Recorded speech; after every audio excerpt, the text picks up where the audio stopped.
রাসূল করিম সাল্লাল্লাহু আলাইহি ওয়াসাল্লামের জামানায় তো কিছু কাফের এমন ছিল যারা কাফের থাকা অবস্থায়ও মিথ্যা কথা বলে নাই। আল্লাহু আকবার বলেন। হযরত উসমান কাফের ছিল কিন্তু কোনোদিন মিথ্যা কথা বলে নাই, চোখ দিয়া পরনারে তাকায় দেখে নাই, কাফের ছিল যখন। হযরত আবু বকর কাফের থাকা অবস্থায় আমানতের খেয়ানত কোনোদিন করে নাই। সুবহানাল্লাহ। ওই জামানায় কিছু কাফের আসলে খুব ডিয়ারিং। এদের মধ্যে একজন হলো উতবা, সাইবা, ওয়ালিদ ইবনে মুগীরা, উবাই ইবনে খলফ, উমাইয়া ইবনে খলফ। এরা রাস্তা দিয়ে হেঁটে যাচ্ছিল। এমন অবস্থায় ওই রাস্তার পাশ দিয়া সিদ্দিক আকবর, হযরত উমর, উসমান, আলী এরাও হেঁটে যাচ্ছিল। আল্লামা কাজী সানাউল্লাহ পানিপতি রহমতুল্লাহ আলাই তার তফসিরের কিতাবের মধ্যে এই শানে নজুলটা তুলে ধরছেন। তিনি বলেন, এই কাফের মুশরিকরা যখন রাস্তা দিয়ে হেঁটে যাচ্ছিল, ওই যে মুসলমান আবু বকর, সিদ্দিক, উমর, উসমান, আলী এদেরকে দেখে কাফের মুশরিকরা বলতে লাগলো, হ্যাঁ আবু বকর, উমর, উসমান, আলী শোনো, তোমরা যে মুহাম্মদের কথায় কালেমা গ্রহণ করলা, তোমরা বললা লা ইলাহা ইল্লাল্লাহ মুহাম্মাদুর রাসূলুল্লাহ, আল্লাহ ছাড়া কোনো ইলাহ নাই, তোমরা এক আল্লাহ বিশ্বাসী আর আমরা বহু খোদায় বিশ্বাসী। আমরা গাছের পূজা করি, মূর্তির পূজা করি, আগুনের পূজা করি, আর তোমরা এক আল্লাহর পূজা করো। এক আল্লাহর পূজা করে তোমরা কি পাইছ? কিছুই পাও নাই। আর আমরা বহু খোদার পূজা কইরা জমিনে তোমাদের উপরে নেতৃত্ব দিচ্ছি, রাজনীতি করতেছি, তোমাদের চাইতে ভালো আছি। সুতরাং তোমাদেরকে যে মুহাম্মদ বলে আল্লাহ একজন আছে, কবর আছে, মিজান আছে, পুলসিরাত আছে, হাসর আছে, কবরের ভিতরে আযাব হবে, প্রশ্ন হবে ভয়ঙ্কর কায়দায়, এগুলো সব মিথ্যা কথা। নাউজুবিল্লাহ। আমি আপনাদেরকে জিজ্ঞেস করতে চাই, আপনারা বলেন তো কবরের আযাব সত্য না মিথ্যা? কবরে আযাব হবে, এটা সত্য না মিথ্যা? জোরে আওয়াজ দিয়ে বলতে হবে, সত্য না মিথ্যা? সত্য। ভয়ঙ্কর আকারে প্রশ্ন করা হবে, সত্য না মিথ্যা? সত্য। ভয়ঙ্কর আকারে প্রশ্ন করা হবে। মার রব্বুক, ধমক দিয়া প্রশ্ন করবে। সবক যদি ইয়াদ না থাকে, ধমকের শুধু সব ভুলে যাবেন। কখনো বলে ফেলাইবেন যে আমার খুদা শেখ হাসিনা, বলে ফেলাইবেন। এটা যার গুলামি করছেন 16 বছর, তার নাম মুখ দিয়ে বাইরে যাইব, বুঝেন না বিষয়টা? বলে ফেলাইবেন। এটা ভয়াবহ অবস্থা। মার রব্বুক, তোমার রব কে জিজ্ঞেস করবে। মা দীনুক, তোমার ধর্মের নাম কি?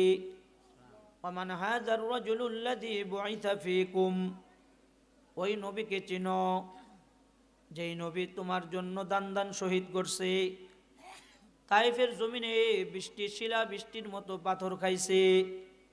চিনো ওই নবীকে? বলতে হবে হ্যাঁ আমি চিনি, মুহাম্মাদুর রাসূলুল্লাহ সাল্লাল্লাহু আলাইহি সাল্লাম। আর যারা ধর্মান্ধ ছিল, সব ধর্মে বিশ্বাসী, রাজনীতির মাঠে রাজনীতি করার সময় মুসলমানদের ঈদেরও শুভেচ্ছা দেয় আর মন্দিরেরও শুভেচ্ছা দেয়, আসেনি? হ্যাঁ, মন্দিরের শুভেচ্ছা দিলে কি হয় জানেন? মাসলা কি? আপনি মন্দিরের শুভেচ্ছা জানাইলেন, শারদীয় দুর্গা পূজার শুভেচ্ছা, এটা যে আপনি বললেন, আপনি তো ওদের ধর্মরে সমর্থন করলেন। ওদের ধর্ম তো একটা বাতিল ধর্ম, মিথ্যা ধর্ম। এই ধর্ম তো আল্লাহর মনোনীত ধর্ম না। আল্লাহর মনোনীত ধর্ম এটা তাদের বানোয়াট ধর্ম। তো আপনি যে বললেন শারদীয় দুর্গা পূজার শুভেচ্ছা, হ্যাঁ, এই যে শুভেচ্ছা দিয়ে তাদের ধর্মকে সাপোর্ট করলেন, মরার পরে যখন জিজ্ঞেস করবে মা দীনুক, তোমার ধর্মের নাম কি, তখন তো বলে ফেলাইবেন শারদীয় দুর্গা পূজার শুভেচ্ছা। অবস্থা কি হবে? হ্যাঁ, মায়ের চুরে তো কপালে অবস্থা ভয়াবহ হয়ে যাব। আল্লাহু আকবার। তো কবরের ভিতরে প্রশ্ন হবে ভয়ঙ্কর কায়দায়, সত্য না মিথ্যা? জোরে আওয়াজ দিয়া বলতে হবে বাজান, কবরের ভিতরে আযাব সত্য না মিথ্যা? আল্লাহর কুদরত সত্য না মিথ্যা? কাদেরে কুদরত কুদারি হারচে খাহি আকুনি, মুরদারা তো জানে বখশে জিন্দারা বেজা কুনি, মুরদারা তো জানে বখশে জিন্দারা বেজা কুনি। हम मुसलमान गए मगर हम में मुसलमानी नहीं, हम में ईमान गए मगर हम मोमिने कामिल नहीं, हम में ईमान गए मगर हम मोमिने कामिल नहीं। আল্লাহর কুদরত সত্য না মিথ্যা? জোরে আওয়াজ দিয়া বলতে হবে সত্য না মিথ্যা? এ দোস্ত, মালিকের শানে যখন কথা হবে তখন আওয়াজ জোরে জোরে দিয়া মালিককে বুঝাইতে হয়, মালিক আমরা সর্ব অবস্থায় আপনার সব শক্তিকে বিশ্বাস করি। আউল বাউল পাগল ছাগলদের মতো আমরা আপনাকে অস্বীকার করি না। বাংলাদেশে কিছু আউল বাউল পাগল ছাগল আছে যারা বলে আল্লাহর পাছা মাথা কিচ্ছু খুঁজে পাই না। জোরে কর না একটু নাউজুবিল্লাহ। আসেনি আসেনি? হ্যাঁ, হায় হায় হায়, এখনো জেলের ভিতরে রাখছে ওরে। এই 98% মুসলমানের দেশে ওই আবার জেলখানায় কেমনে থাকে? উচিত তো ছিল সমস্ত মুসলিম উম্মাকে একদিনে এক আওয়াজে আন্দোলনের মাঠে নাইমা জেলের শিখগুলো ভাইঙ্গা রাজপথে নামায়া প্রকাশ্যে ওরে মৃত্যুদণ্ড দেওয়া। কথা কোন ঠিক না বে ঠিক? জোরে আওয়াজ দিয়ে বলতে হবে ঠিক না বে ঠিক? ইমানের বহুত শাখা, কিন্তু বুঝতে হবে এটা আল্লাহর কুদরত সত্য, কবর সত্য, মিজান সত্য, হাজর সত্য, পুল সিরাত সত্য। কথা কোন ঠিক না বে ঠিক? ও কাফের মুশরিকরা বলতেছে আবু বকর, উমর, উসমান, আলী, মুহাম্মদের কথা শুই না যে এগুলো বিশ্বাস করতেছো, আসলে এই কবর জগৎ বলতে কিচ্ছু নাই, সব বুয়া, মিথ্যা কথা। এই আবুল সরকার কইছে এই উল্টা পাল্টা কথা, এগুলো ভালো মানুষের কথা না তো, কাফের মুশরিকদের কথা। কথা কোন ঠিক না বে ঠিক? হযরত সিদ্দিক একবার ঘুরে দাঁড়ায় গেছে, দাঁড়ায় বলতেছে কি বললা? কবর বলতে কিচ্ছু নাই, হাসর বলতে কিচ্ছু নাই, পুলসিরাত বলতে কিচ্ছু নাই। কয় না, এগুলো বলতে কিচ্ছু নাই, সব মিথ্যা কথা। এই শোনো আবু বকর, উমর, উসমান, আলী, কবর জগৎ বলতে যদি কিছু থাকে, মিজান, হাসর, পুলসিরাত বলতে যদি কিছু থাকে, জেনে নাও, শুনে রাখো, দুনিয়াতে আমরা বহু খুদার তাবে হয়ে বহু খুদার পূজা করে যেমন তোমাদের উপর দিয়ে নেতৃত্ব চালাচ্ছি, কর্তৃত্ব চালাচ্ছি, ওই জগৎও যদি জগৎ বলতে কিছু থাকে, ইনশাআল্লাহ নাউজুবিল্লাহি মিন যালিক, তারা বলেন ওই জগতে যদি এরকম কোনো কিছু থাকে, ওই জগতেও আমরা মুসলমানদের উপরে কর্তৃত্ব আর নেতৃত্ব চালাবো। ও দোস্ত, ওই জামানার কাফের মুশরিকরা মুসলমানদেরকে যে কথা বললেন, এই জামানায়ও কিছু বেনামাজি আছে, নামাজ না পড়া নামাজিওয়ালাদেরকে কয় আমরা নামাজ না পড়লে কি হবো, আমগর দিল ভালো আছে, কবরে তুমগর থেকে ভালো থাকবো। কয়নি এটা? হ্যাঁ, নামাজ না পড়লে কি হবে, কবরে তোমাদের থেকে আমরা ভালো থাকবো, আমগর দিল ভালো আছে। বেয়াদব কোথাকার, যে নামাজ না পড়ে তার আবার দিল ভালো হলো কেমনে? দিল নেফাকে যুক্ত যখন হয় তখন বান্দা নামাজ থেকে দূরে যায়। কথা কোন ঠিক কিনা? হ্যাঁ, ওই জামানার কাফের মুশরিকদের দাবি আর এই জামানার বেনামাজি ভণ্ড পীর ফকিরদের দাবির মধ্যে কোনো ব্যবধান। কিন্তু এই কথাটা শোনার পরে মুসলমান তো ইমানওয়ালা, তেজওয়ালা ইমান, একটা দূর দিয়ে নবীর কাছে গেছে, যায় বলতেছে সরকার,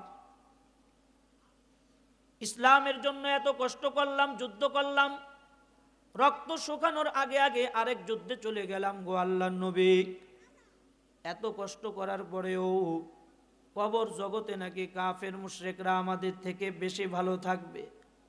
ওগো আল্লাহর পয়গম্বর, আপনি এর একটা সুষ্ঠু সমাধান দেন, আসলে কি তারা আমাদের উপরে নেতৃত্ব চালাবে, কবরের জগতে তারা বেশি ভালো থাকবে? আল্লাহর পয়গম্বর সাথে সাথে সিজদার মধ্যে পড়ে গেলেন। সূরাতুল জাসিয়ার এই আয়াতটা আল্লাহ তাআলা জমিনে পাঠায়া দিলেন।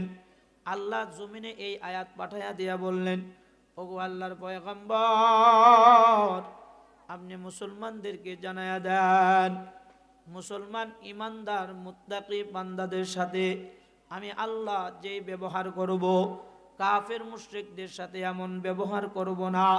কাফের মুশরিকদের সাথে যেই আচরণ করব, মুসলমান মুমিন মুত্তাকি বান্দাদের সাথে এমন আচরণ হবে না, ভিন্ন ভিন্ন আচরণ হবে। সাহাবা একরাম জিজ্ঞেস করলেন, ইয়া রাসূলুল্লাহ, ভিন্ন ভিন্ন আচরণটা কেমন হবে, একটু ব্যাখ্যা দিয়া বুঝান। আল্লাহর নবী মুসনাদে আহমদের হাদিস শুরু করলেন। নবীজির এই হাদিসটা মুসনাদে আহমদের ভিতরে আছে। আল্লামা সাউবান রাদিয়াল্লাহু তাআলা আনহু থেকে বর্ণিত হাদিস। আল্লাহর নবী দু জাহানের সরদার বর্ণনা দেওয়া শুরু করলেন। ও আমার সাহাবীরা শুনো, মুমূর্ষ অবস্থায় একজন ইমানদার বান্দা বান্দি যখন বিছনার মধ্যে পড়া থাকবে, এ দোস্ত খুব লক্ষ্য করে কথাগুলো শুনো বাজান, খুব গুরুত্বপূর্ণ কথা। ইমানদার বান্দা বান্দি যখন মুমূর্ষ অবস্থায় বিছানায় পড়ে যাবে, ইমানদার বান্দা বান্দির সাথে কেমন ব্যবহার শুরু হবে। আল্লাহর পক্ষ থেকে জমিনে 700 ফেরেশতা নেমে আসবে। যেদিন আল্লাহ তাআলা তাকে জমিন থেকে ডাক দিয়া নেবে, এই ডাক দেওয়ার আগে আল্লাহ তাআলা আল্লাহর কাছে নেওয়ার জন্য 700 ফেরেশতা জমিনে নামায়া দিবে। সুবহানাল্লাহ, কোন সুবহানাল্লাহ। এ বাজান, কত শত ফেরেশতা আসবে? 700 রহমতের ফেরেশতা জমিনে নেমে আসবে। আয়েশা ইমানদার বান্দা বান্দিদেরকে বলতে থাকবে, ও পবিত্র আত্মার মালিক, পবিত্র আত্মার মালিক, অল্প কিছুক্ষণ পরে তোমাকে রবের কাছে নেওয়া হবে। তুমি নিজেকে পবিত্র করো, পরিষ্কার পরিচ্ছন্ন করো, নিজে পবিত্র হয়ে যাও। কেমনে পবিত্র হব? 700 ফেরেশতা বলতে থাকবে, এ বান্দা, তুমি তোমার হাতের নখের দিকে তাকাও, তোমার হাতের চারিগুলো বড় আছে কিনা। এ বান্দা, তুমি তোমার পায়ের নখের দিকে তাকাও, তোমার পায়ের চারিগুলো বড় কিনা।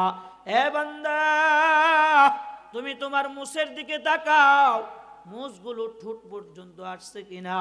হে বান্দা, তুমি তোমার ভূগোলের দিকে তাকাও, ভূগোল পরিষ্কার করছো কিনা।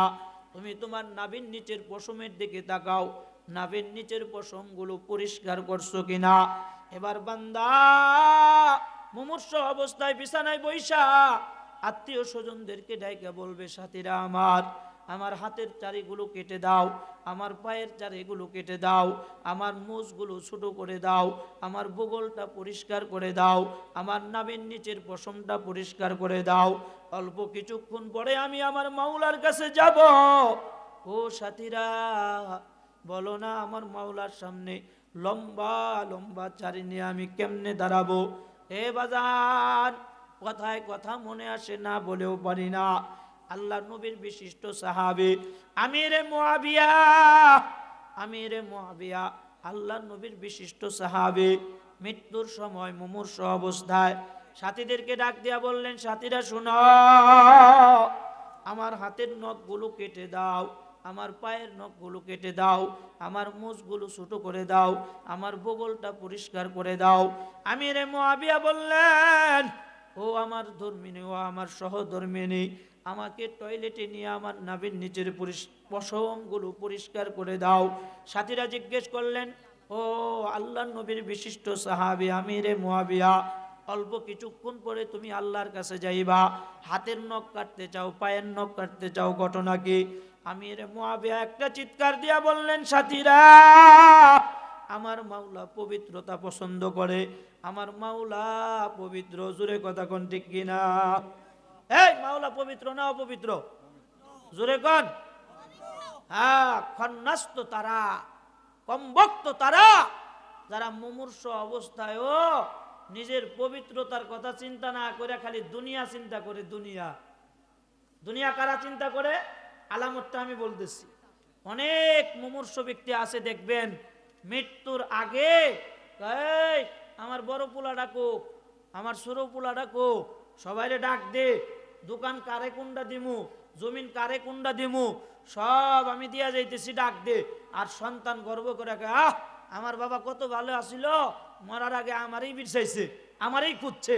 আর হাদিস কি বলে শুনেন, আল্লাহর নবীর হাদিস, আত-তাজাফি মিন দারিল গুরুর ওয়াল ইনাবাতু ইলা দারিল খুলুদ ওয়াল ইস্তিদাতু ফি মাউতিহি ক্বাবলা নুজুলিহি।